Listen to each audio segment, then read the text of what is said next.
à tous et bienvenue dans Nord Politique, votre rendez-vous politique et sociétal sur BFM Grand Lille et Grand Littoral. Elle est connue comme étant le plus gros fiasco judiciaire en France, l'affaire Outreau. 20 ans après, la télévision nous plonge à nouveau au cœur de la Tour du Renard dans le Pas-de-Calais. L'occasion pour nous de s'interroger quels sont les grands enseignements de cette affaire dans le recueil de la parole des enfants, dans le travail de la justice. Nos invités ce soir, Florent Méraud, bâtonnier au barreau de Lille. Bonsoir. Bonsoir. Danielle Gobert, avocate en droit de la famille. Vous avez créé également l'association Les mots pour le dire, qui lutte contre la maltraitance des enfants. Bonsoir. Bonsoir. Merci à tous les deux d'être avec nous, d'avoir accepté notre invitation. Précisons que vous n'êtes pas pénaliste, n'avez pas participé au procès d'Outreau à l'époque. Vous n'intervenez pas en tant que témoin du dossier. L'idée n'étant pas de discuter des faits, mais des conséquences. Première partie.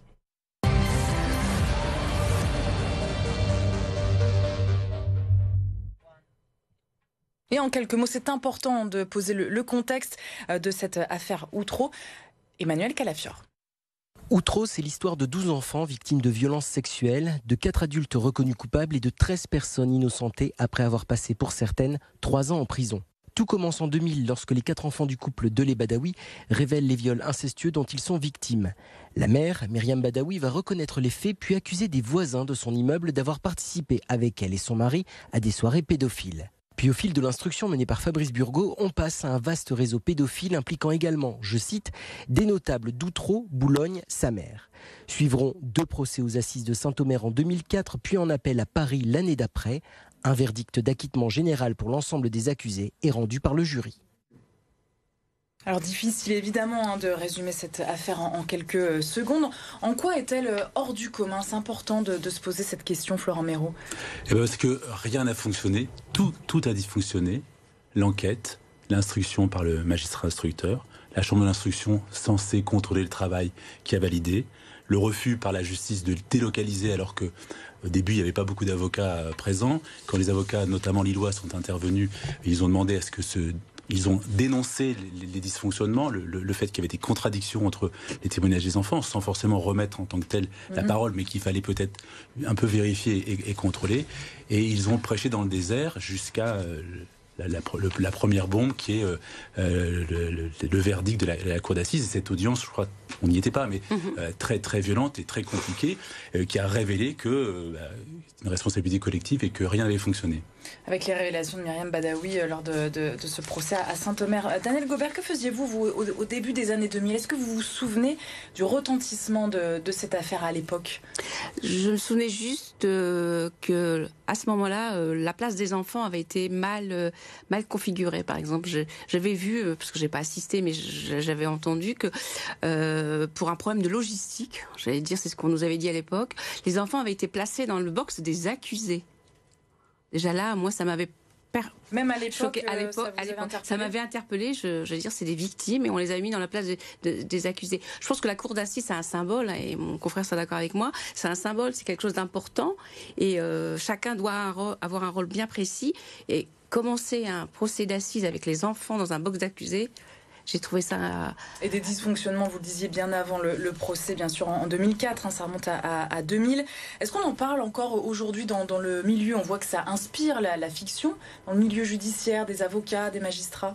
Oui, ça montre ce qu'il ne faut pas faire. Ça montre aussi que peut-être quand on est géré par les émotions, quand on n'est pas à la bonne distance, quand on était focalisé par l'horreur des faits qui étaient dénoncés et révélés, on n'applique pas les règles de droit et on dysfonctionne. Danielle Gobert, un retentissement au-delà des frontières du Nord-Pas-de-Calais à l'époque de cette affaire-là d'inceste. Effectivement, ça a permis, cette affaire a fait, comment dirais-je, faire jaillir des problèmes juridiques, des recueils, la recueil de l'enfant, de la parole de l'enfant qui n'a pas été assez pris en compte. Et c'est vrai que ça a fait bouger les mentalités, ça fait bouger les juridictions, les avocats, les magistrats qui ont dit effectivement il y a peut-être quelque chose qui a loupé. Mais c'est vrai que c'était un procès qui était quand même très très très éprouvant et très désastreux pour les enfants, j'allais dire, et moi je me place plutôt du côté des enfants pour qu'ils puissent se reconstruire. Alors on a essayé d'avoir des avocats de l'époque, notamment Hubert Delarue, son fils aussi, qui est avocat à Lille, compliqué au niveau agenda aussi. On revient sur le contexte aussi très particulier de l'époque. On était aussi en pleine affaire Dutroux, en tout cas quelques mois avant en Belgique. Oui, aussi dans les Ardennes. Je crois qu'on peut raisonnablement dire que la pression médiatique, l'emballement médiatique, les précédents et ce qui s'est passé en Belgique, ça n'a pas aidé à être à la bonne distance. Et cet emballement n'a pas aidé le magistrat. Et c'est vrai que la série... vous nous recevez parce qu'il y a cette série sur France 2, montre bien que Mme Badawi, elle a quand même beaucoup manipulé ce juge, qui était peut-être pas non plus assez armé, on va pas que le blâmer, mais qui n'était pas assez armé. Mais surtout, derrière, personne n'a contrôlé, n'a vérifié qui pouvait dire vrai et qui pouvait mentir. Est-ce qu'en tant qu'avocat, vous regardez justement ce genre de fiction, parce que vous avez forcément un œil un peu particulier, un œil autre que le grand public, Daniel Gobert? Personnellement, non, je regarde pas ce genre de série. C'est de la fiction et il y a des témoignages quand même des accusés acquittés. Mais ça, c'est pas des. J'avoue que non, c'est pas une actualité que j'ai envie de regarder.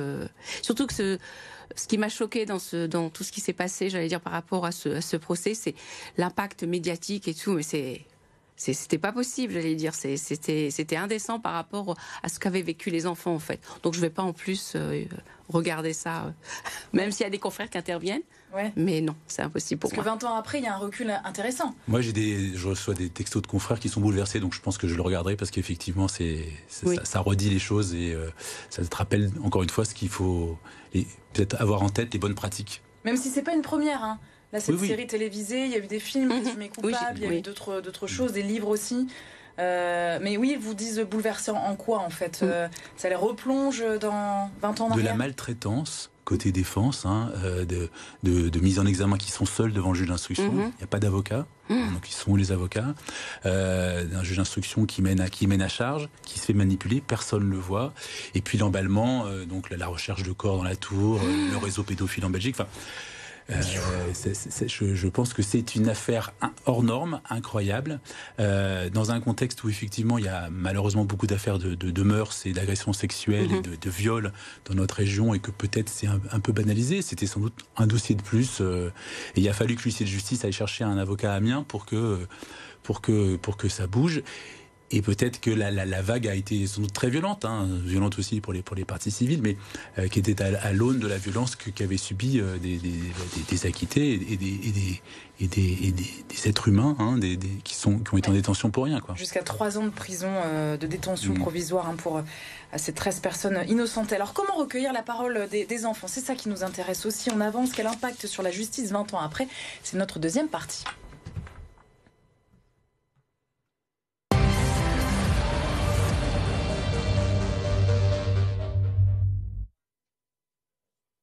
Cette affaire a laissé des traces dans le crédit accordé à la parole des enfants. C'est un juge des enfants qui le dit dans la presse cette semaine, Édouard Durand. Est-ce que vous êtes d'accord, Daniel Gobert?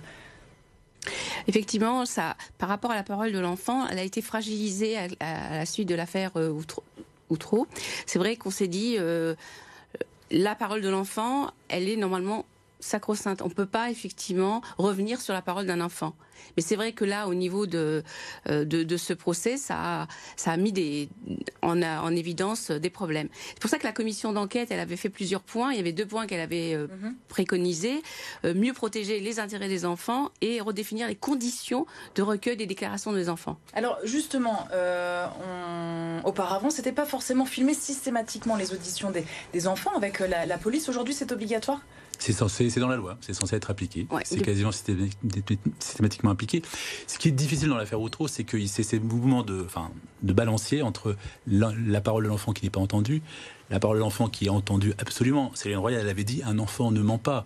Et ce qui a été remis en cause par les avocats de la défense, c'est que le juge se basait sur les expertises et sur la notion de crédibilité. Et dès lors qu'on avait une parole, un expert qui dit c'est crédible, ça avait les valeurs d'évangile.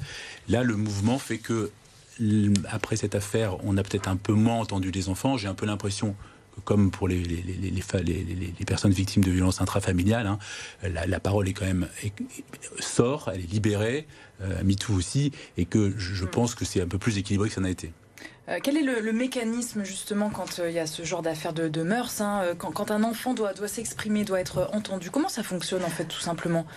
Concrètement, déjà comme disait mon confrère, dès 98 on obligeait, il y avait une obligation pour les policiers, les gendarmes de filmer les enfants.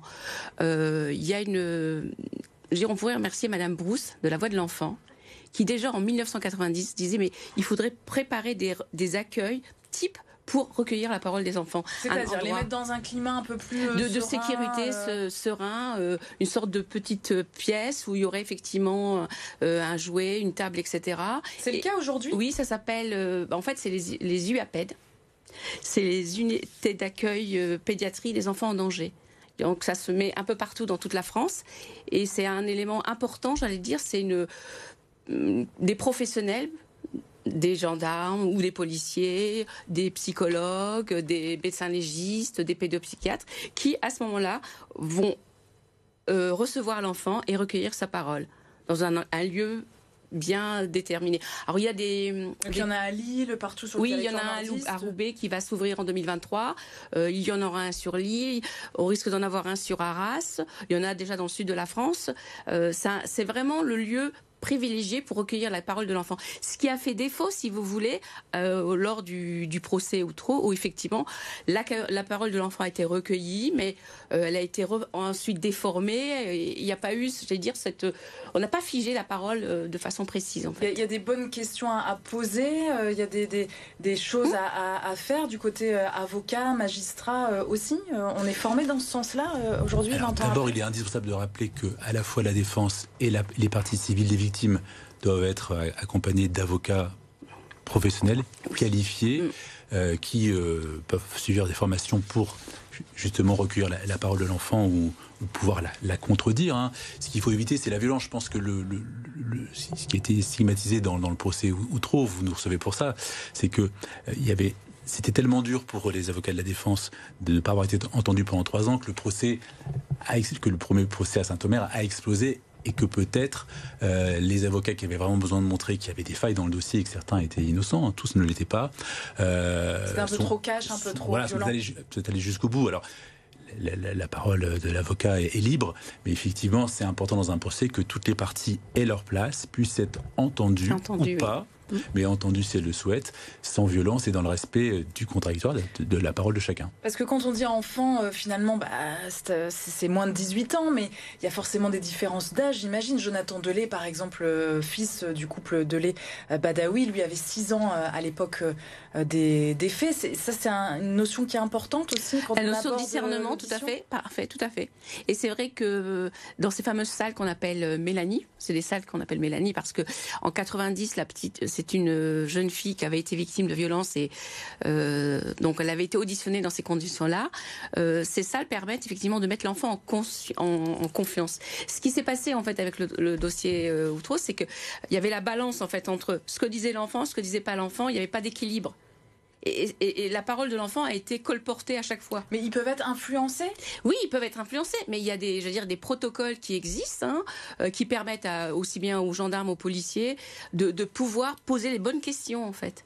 Par exemple... C'est quoi les bonnes questions ? On a un exemple justement de nuances, parce qu'on parle quand même souvent de faits crus, difficiles, c'est dur de se répéter aussi. C'est des postures qu'on doit avoir pour pouvoir poser les questions à l'enfant en fait. Mon association et le CNIVF dont je fais partie, etc., a créé d'ailleurs un guide, si vous voulez, des bonnes pratiques pour recueillir la bonne parole de l'enfant, qui permet à tous les professionnels d'avoir la bonne position, parce qu'il y a des questions fermées, ouvertes, etc. On peut pas influencer l'enfant, on recueille sa parole, on le filme, ça permet effectivement à cet enfant de ne pas répéter 10 fois la même chose, c'est quand même traumatisant, ce qu'on oublie souvent, j'allais dire, pour des cas aussi graves. Oui. L'enfant ne va pas vous répéter 10 fois que son père l'a violé, ou bref, je ne vais pas rentrer dans les détails. Donc, il y a des protocoles qu'il faut suivre, et je pense qu'aujourd'hui, en tant que président de l'association Les Mots, il y a des modes d'emploi, effectivement. C'est vrai que le procès d'Outreau a mis en éclairage ce problème-là, mais c'est pas suffisant en fait. Il y a encore des progrès à faire, Florent Méraud, sur cet aspect-là en particulier, puisque les enfants étaient au cœur de cette affaire. Moi, je pense que ça a rééquilibré, je vous le disais, l'effet balancier de les enfants ne sont pas entendus, les enfants sont trop entendus. Et là, peut-être qu'on arrive à trouver le bon équilibre entre la préservation des intérêts de chacun et des droits de chacun.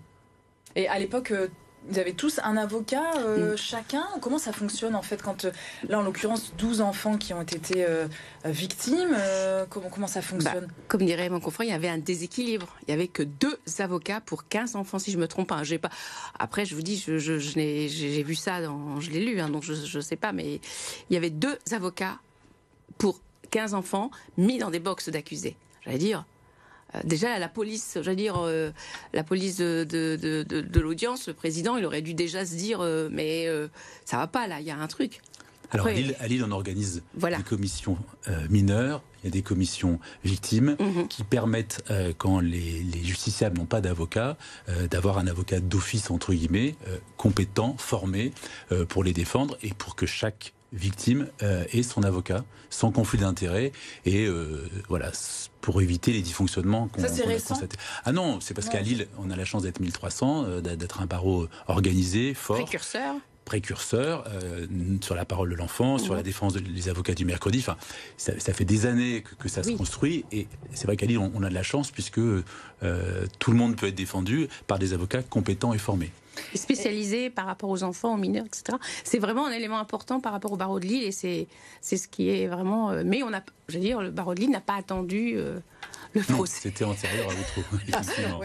Et votre association qui organisera d'ailleurs en septembre prochain à Lille Grand Palais un colloque de l'enfant victime de violences conjugales avec plusieurs acteurs. On va passer à la toute dernière partie de cette émission, troisième et dernière partie, les répercussions donc de l'affaire Outreau sur le système judiciaire.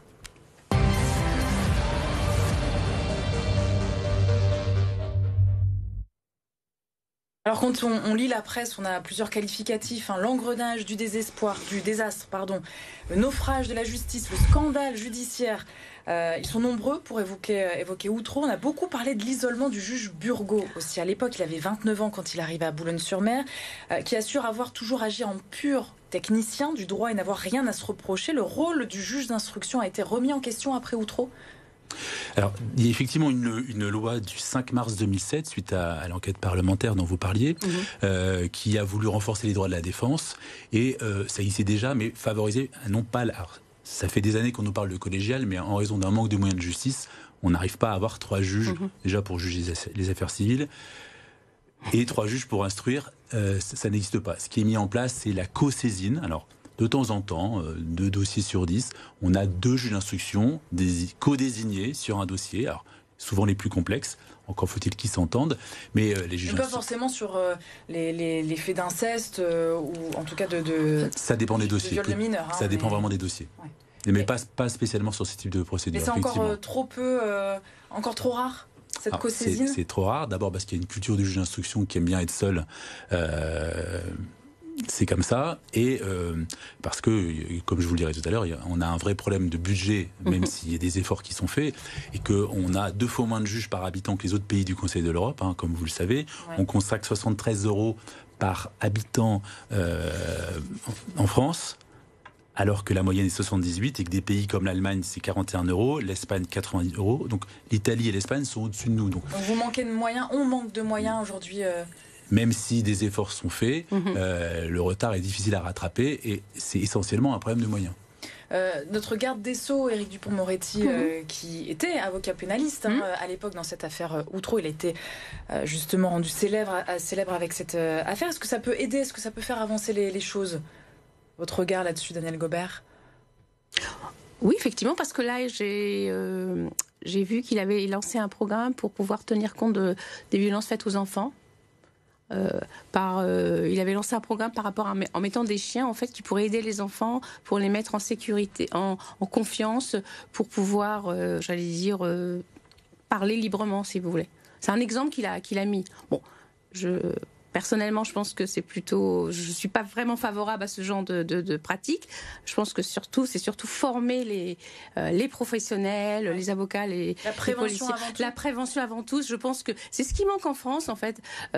Dans tous les domaines, on a un constat d'échec et on oublie qu'effectivement, il faudrait peut-être commencer avant. En amont. Voilà, comme l'égalité homme-femme, c'est en CM1, en CM2 qu'on explique effectivement, il n'y a pas que maman qui fait la vaisselle. C'est un exemple. Mais vous voyez, c'est ce qui manque un petit peu en fait en France. Et si tous nos politiciens pouvaient se pencher sur ce problème de prévention, notamment au niveau de la maltraitance des enfants, je pense qu'on fera un grand pas. Je reviens sur le juge Burgot qui, lui, n'a eu, entre guillemets, qu'une simple réprimande après cette affaire. Personne n'a été véritablement sanctionné, en fait. Mais c'est ce que je vous disais, c'est vraiment une chaîne de responsabilité collective. Oui. Alors, c'est aussi un seul procès. Enfin, heureusement qu'il n'y a pas en France que des procès ou trop. Mais celui-là, il a vraiment, il a concentré, il a cristallisé toutes les difficultés. Et tous les débats aussi. Et tous les débats, personne n'a été sanctionné. La Chambre de l'instruction qui a validé, personne n'a été sanctionné. Tout le monde a continué sa carrière comme si de rien n'était. Tout le monde s'est un peu remis en cause, mais la justice a continué son œuvre sans sourciller. Mais qui vérifie le travail, justement? Est-ce qu'il y a des garde-fous dans les entreprises privées? Voilà, on a nos entretiens, on vérifie nos missions, nos objectifs. Est-ce que là, pour un juge d'instruction, alors l'appel c'est le cas de l'instruction, c'est la Chambre de l'instruction qui a validé tous les actes du magistrat instructeur. Les avocats n'ont pas obtenu la délocalisation qui est arrivée après, puisque, comme vous le disiez, le procès d'appel a eu lieu à Paris. Il y a eu un 3e procès à Rennes. Loin, je pense que ça aussi c'est serein. C'est ce que je vous disais, être loin de l'émotion, être à la bonne distance pour pouvoir juger les gens en dehors du contexte et en dehors de la pression médiatique qui est importante. Qui fait partie de cette chambre alors? Ce sont des magistrats qui sont à Douai, qui sont l'appel des décisions du juge d'instruction. D'accord, donc c'est-à-dire qu'on vérifie, en fait, on revient dans les détails avec un autre œil. C'est le degré de juridiction, allez-y. Voilà, l'avocat, en fait, qui s'occupe d'un dossier en matière pénale, vérifie si tout est bon, etc. Il estime que le juge n'a pas fait tout ce qu'il fait, il fait une demande d'acte, et le juge répond. Puis si le juge dit non, je ne suis pas d'accord avec ce que vous demandez, on peut faire appel, on va dans la cour d'appel à Douai, et là... il y a un nouveau regard, comme dit mon confrère, et on regarde effectivement ce qu'il en est, en fait. Et c'est contentieux de ce qu'on appelle la détention. Si le juge, alors c'est plus le juge d'instruction qui place en détention, c'est les juges des libertés. Depuis une réforme, on a aussi eu beaucoup de réformes. Si la personne n'est pas satisfaite d'être en détention provisoire, on peut comprendre, elle peut saisir la Chambre de l'instruction. Donc c'est d'autres juges en appel qui refont le procès. Mais il n'y a pas eu de véritable réforme, en tout cas, suite à Outreau et à cette commission parlementaire de 2006. Il y a une grande loi, mais qui n'est pas allée jusqu'au bout. Et après, malheureusement, nous avons subi, outre les problèmes de budget, des lois en civil et au pénal tous les 6 mois qui font que pour comprendre la loi, même les avocats et les magistrats ont quelquefois du mal. Donc peut-être qu'on devrait avoir un toilettage et une pause législative pendant quelques années pour pouvoir se poser en procédure pénale comme civile. Et sur le fond, on a des lois tous les 6 mois et des empilements des millefeuilles de loi, je dirais. De loi, oui. Donc il y a une refonte complète à faire finalement de la justice pour vous aujourd'hui? Moi, je pense, je partage l'avis de mon confrère, il faut se poser calmement, qu'on arrête de nous sortir des lois ou des textes qui changent tous les 5 minutes. Je veux dire, moi, ça fait 30 ans que je suis avocat, mais je me dis, mais c'est pas possible. Je veux dire, c'est compliqué. Et effectivement, on pourrait notamment au niveau pénal, être beaucoup plus clair et précis par rapport aux enfants. On a des outils. En France, on a beaucoup d'outils, on a beaucoup de lois. Arrêter l'hémorragie législative, c'est pas possible. Mais sachant que le citoyen lui-même, pour lui, c'est quand même un vaste chantier. C'est du chinois. C'est du chinois parce que... Mais quand il est justiciable et que son procès dure des années, il se rend bien compte que ça ne fonctionne pas. Et qu'il y a un vrai souci. Parce qu'il se plonge justement dans tout cela. Parce qu'il attend une date devant le juge, une décision qui peut être prorogée. Non, c'est très long. Et c'est aussi, je le redis, un problème de budget, même si le ministère et Éric Dupond-Moretti dit que la justice est réparée, elle ne l'est pas, mais en tout cas... Il augmente le budget, le budget augmente, une partie est consacrée, et heureusement d'ailleurs à la prison, puisque les détenus ont des conditions souvent indignes et catastrophiques. Merci. Mais quand on voit ça de l'extérieur outre, on se dit, oui, est-ce que je peux, moi, demain, faire 3 ans de prison comme ça, alors que je suis innocent, de la détention provisoire, c'est encore possible, ça? Vous voulez qu'on soit positif ou négatif? Moi, je vais être très positif. Non. On a des super juges, on a des super avocats. Ils vont pas faire 3 ans de prison.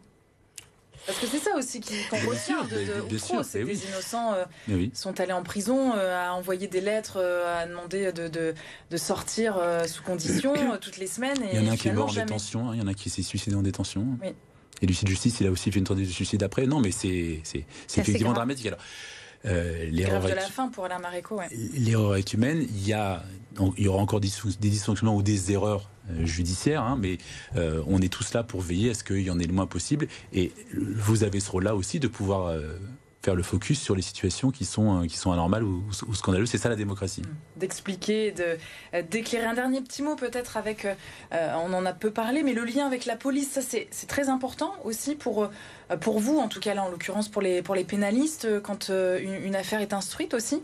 Alors déjà, les avocats, et il y a 2 révolutions qui sont fondamentales dans notre démocratie. Le droit à l'avocat dès la première minute d'audition, garde de vue, audition libre.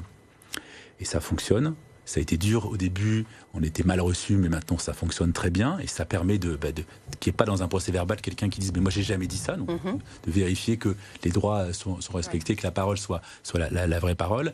Et un deuxième droit fondamental sous pression européenne qui est le droit au silence, qui n'est pas toujours appliqué, mais on a le droit de ne pas de se taire et d'attendre que le juge fasse son travail et trouve les preuves de ce qu'on vous reproche. Ça, on ne le sait pas forcément. Merci beaucoup, en tout cas, à tous les deux d'avoir été avec nous. Daniel Gobert, je rappelle le nom de votre association, Les Mots, MAUX, et les mots pour le dire. Merci, très belle soirée. On se retrouve la semaine prochaine pour un nouveau Nord Politique.